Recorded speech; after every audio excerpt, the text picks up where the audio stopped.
L'étoile Sirius est l'étoile la plus brillante dans le ciel nocturne.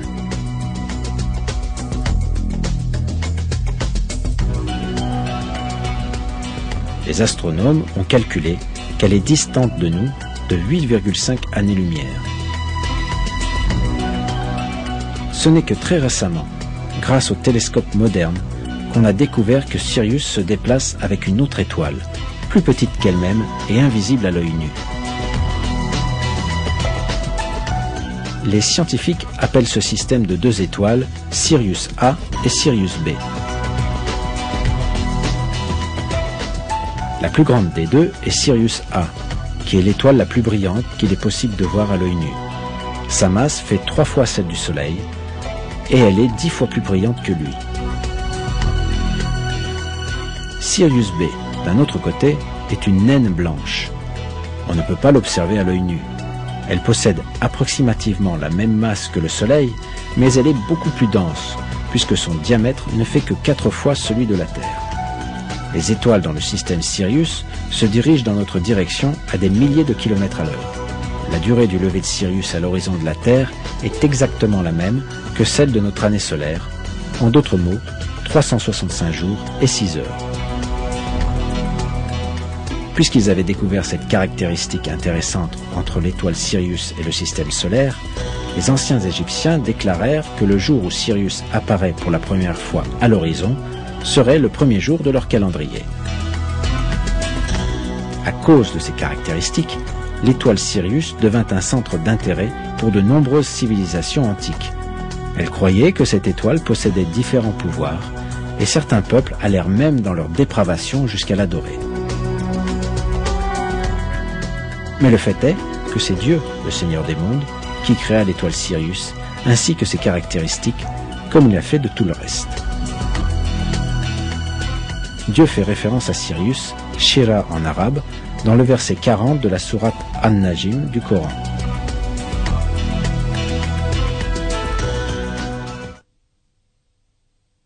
Et c'est lui qui est le Seigneur de Sirius.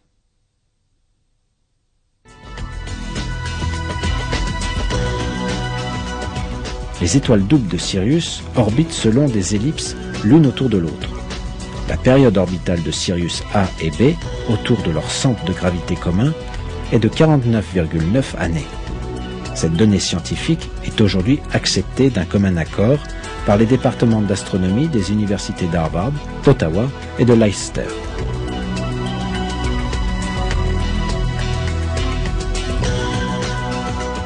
Cette information est rapportée de la sorte dans différentes sources.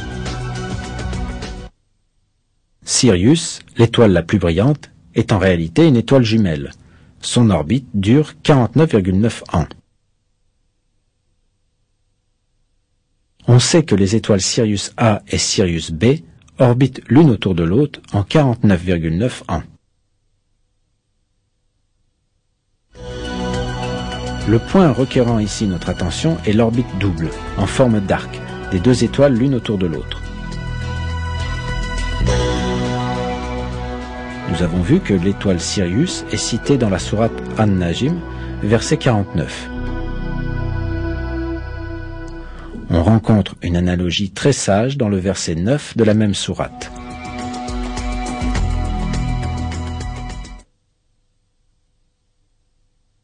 À une distance de 2 portées d'arc, ou moins encore.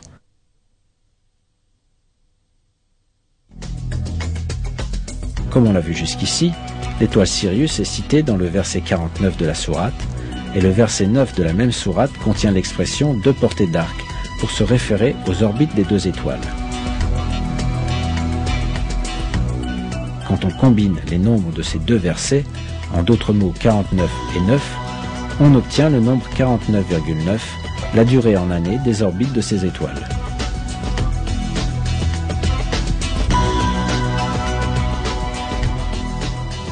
Nous sommes face à un autre miracle mathématique du Coran. Étant donné les moyens technologiques disponibles il y a 1400 ans, il était bien sûr impossible pour les gens de l'époque de savoir que l'étoile Sirius est en fait un système à 2 étoiles, dont une est trop petite pour être vue à l'œil nu, que les 2 orbites de ces étoiles ont la forme d'un arc, et que ses orbites durent 49,9 ans. Les scientifiques n'ont eu ces informations que vers la fin du XXe siècle. Pourtant, notre Seigneur Tout-Puissant, le Créateur de toutes choses, le dirigeant absolu, a révélé miraculeusement ces faits dans le Coran. Dieu sait mieux.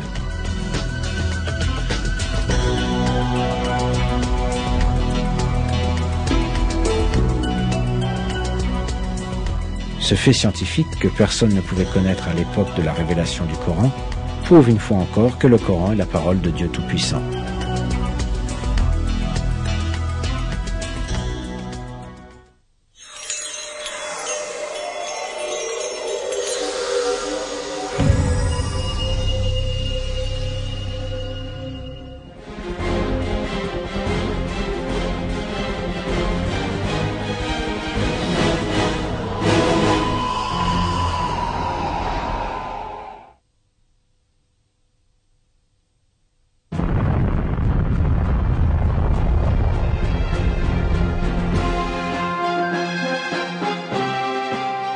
Tout ce que nous avons vu dans ce film nous montre un fait évident. Le Coran est un livre ne contenant aucune divergence. Il provient de la présence de notre Seigneur.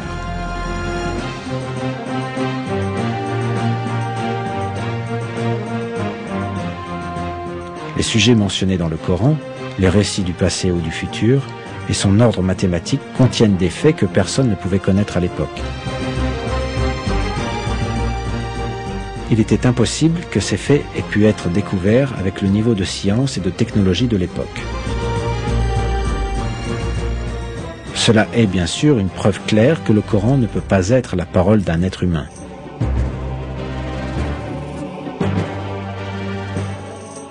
Le Coran est la révélation de Dieu, et il a été conservé inaltéré depuis qu'il nous a été communiqué.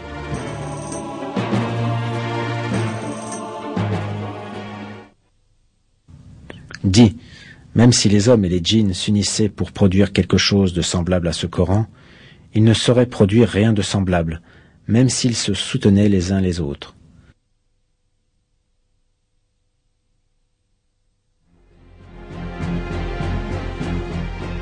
Le Coran est la parole de Dieu, qui créa toutes les choses à partir du néant et dont le savoir englobe tout.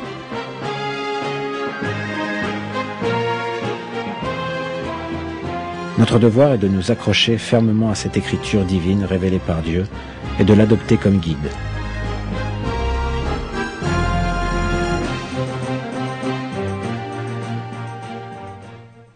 Et voici un livre, le Coran, béni, que nous avons fait descendre. Suivez-le donc et soyez pieux, afin de recevoir la miséricorde.